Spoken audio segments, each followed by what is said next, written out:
Happy Thursday. I have Neuro Coffee in hand and it is perfect as usual. Um, so my question is kind of on like assessment stuff. Um, so I've been working with more people online Uh-huh. recently, Mhm. and I try to do like table measures, but like on the online platform. And I noticed that, it could be very time consuming getting like multiple angles to make sure there's not a lot of compensations going on. Yep. And then again, walking people through these things. And I've accepted that aspect of it, but I'm getting more into the idea of like using, um, more just like movements, like let's just see how you're walking, or let's just see how you're squatting and Yep. where you're crawling. But I'm not quite at the point where I'm really confident in like looking at someone like crawling and being like, okay, this is what you need. Yeah. So I was just wondering, like, if you use any of these like movements to really like see like, okay, this is what's going on over like a table test. And then if you do, like, what are you looking for? And like, what are these things telling you? Okay. So kind of a broad question, but just your Yeah, take on no, you're okay. This is really common. Um, do you know what the table tests represent? So when you do a table test and you get a limitation in a table test, do you know what it would represent as far as where the limitation is being produced? So from a, like we talk about superficial compression strategies and things like that, where you have concentric orientation of musculature and it creates a limitation. Do you know where those are? it. Yes. Okay. So then you're way ahead of the game. So if you know what the limitation is based on where somebody has concentric muscle activity, and then all you have to do is apply it to any dynamic movement, and you would expect it to either create the limitation or it would allow movement to occur, right?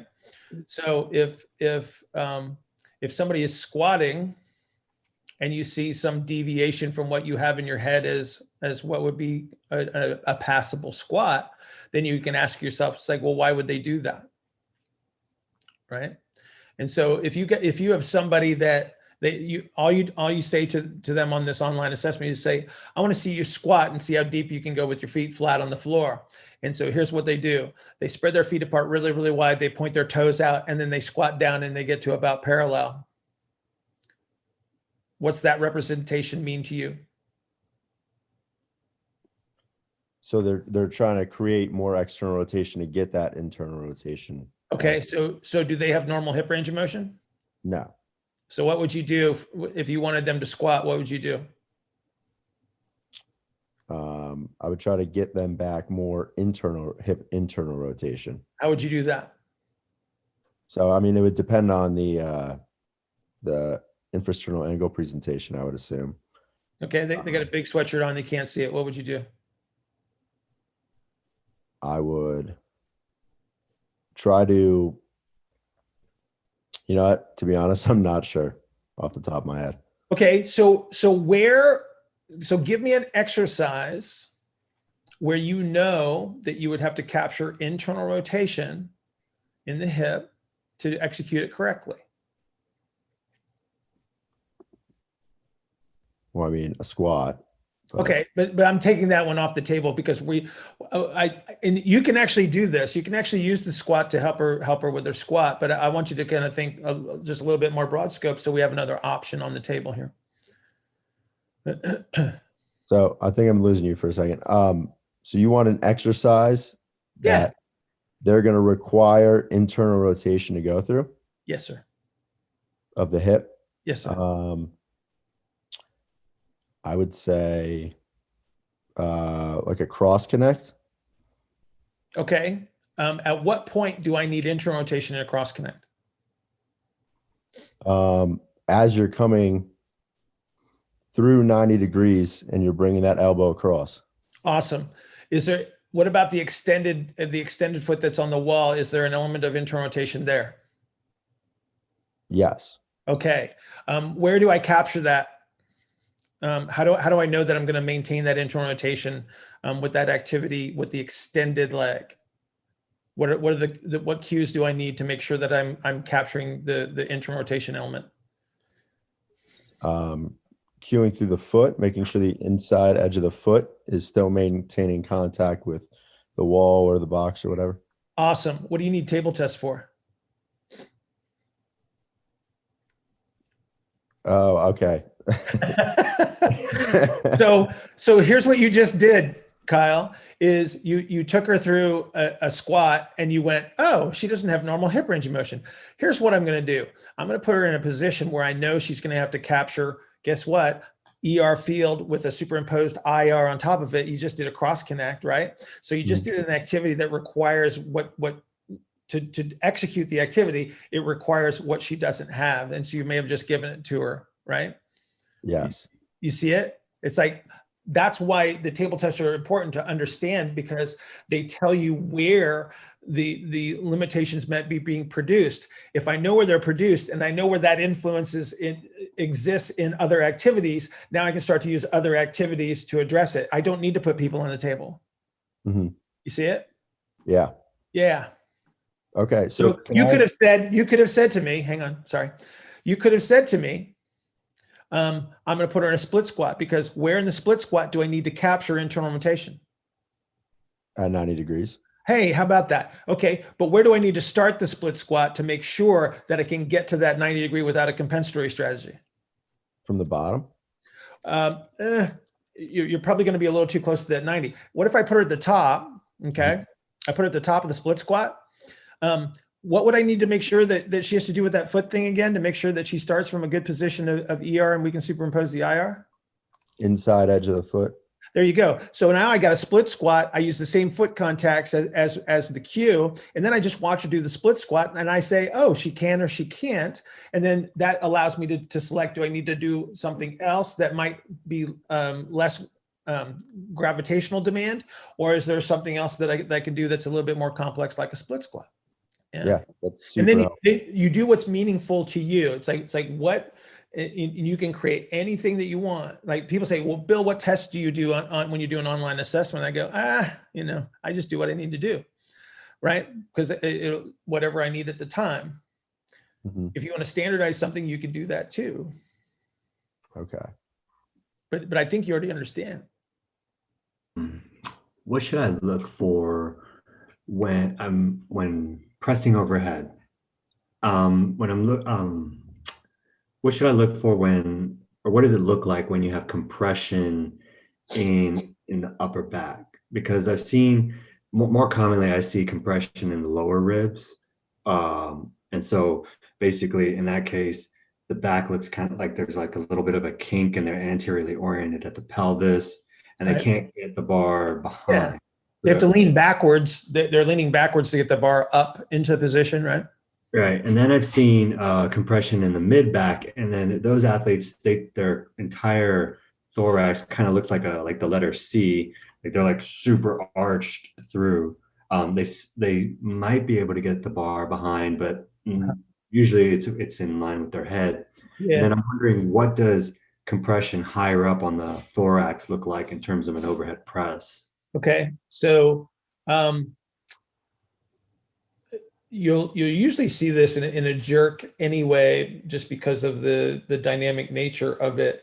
So if you think about pushing the upper dorsal rostral spine forward, it's going to take the lower cervical spine with it. Like once it hits the constraint, so everything's going to start to go forward. Like when you teach a press or you teach a jerk, do you teach people to stick their head through the window concept? Yeah, I teach them to look down a little bit at 45 and to get the head through. Right. So the head going forward is that compression. And so then the degree of the compression would be relative to the degree of how far forward they have to push their head to finish. Okay. So, because I've seen that in some beginners where their head is like, they look like a chicken or something. I mean, they're really through. So now let's go back to Kyle's question. Yay, Kyle. We can actually use the press as a diagnostic, right? So we have a comparator now. And so let's say that Manuel's working with somebody on their overhead press, and he sees this gigantic anterior translation of the cervical spine and the head as this person's trying to finish the press. So that's going to be a rather aggressive position of internal rotation, right, to finish the press. But it might be indicative of the fact that they started from a deficit of dorsal rostral expansion. They don't have full dorsal rostral expansion. Therefore, the IR element would get further exaggerated, right? So now you have a comparator. So if I want to reduce that, Manuel, then you say, okay, do your overhead press. And then you do something that you say, well, this activity is going to improve dorsal rostral expansion. And then you have them overhead press again. Right. And then you have a comparator. So now Kyle has another test for shoulder mobility or neck, right? Because they work together. And so again, that's just knowing what your table tests are going to show you, right? What position of the scapula are you going to be in? How is that going to put pressure against the dorsal rostral thorax? What is the end result of that motion in regards to its bias towards ER and IR, right? So eventually, we should just be training people, right? Because that's where they're going to be demonstrating these things anyway. Got it. Does that make sense? Yeah. Cool. Yeah. Okay. Top fuel dragsters reach like over 300 miles an hour in a quarter mile, right? Yep. Do you know how they slow down? Is that with the parachutes? Yeah, there you go. Cool. So what I need is something that will catch the air. It expands backwards and it slows the car down, right? Mm-hmm. Okay. So wouldn't it be really cool if I had that mechanism built into the back side of my body that I could slow down one side of my body so the other side could step forward a little bit faster? Yes. That's the yielding action. So the parachute is the yield on one side. So it has to expand on one side so the other side can compress and go faster. Okay. So that's how it gets ahead. And that's connective tissues that are creating that behavior. Because both sides are still going forward. It's just that one side's going forward faster. So if both sides are going forward, I have to have concentric activity on both sides, but I have concentric yielding on one side, and that allows the other side to get ahead. You see it? Yes, I'm seeing it more. Yeah. Yeah. Thank you. You're welcome. If we have somebody who's stuck in that left hip forward position, which do we try to acquire the late propulsion on the right first or the early propulsion on the left first, and then why? Okay. I want to understand how you would think about that. Okay. So if you have a late propulsive strategy on the left side and an early propulsive strategy on the right, okay, that's what you're describing. So you have late on the left, early on the right. All right. So far, so good? Yep. Okay. Which hip is going faster forward? Which hip is in what context? In the velocity in the world. Which one's going faster forward? The left hip. Okay. That was a good guess because I could hear the question mark at the end. Okay. So I need to flip-flop this, right? If I try to push the right hip forward faster and the left hip is already going forward faster, what's going to happen? If I need to push the right hip forward faster and the left hip is then you're just going to fall forward. Well, both hips go forward faster. Right. Did I change the relative positions? Probably not. So I should probably slow the left side down first. Okay. Got it. So hang on. So your client's running away from you. Okay. They're running away from you. They're wearing their favorite pair of blue jeans. Okay. They got two back pockets. Okay. They got two back pockets. Right. You grab the right one. Okay.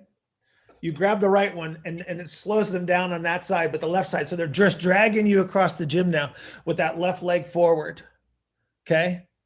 So they're pulling you and you want to slow them down. Would it make more sense for you to push the right side pocket forward or grab the left side pocket and pull that one back? It's a good way to think about it. Left, obviously, grab the left Yeah. pocket. Right. And then you fixed it because you slowed the left side down and the right side's going to be able to go ahead.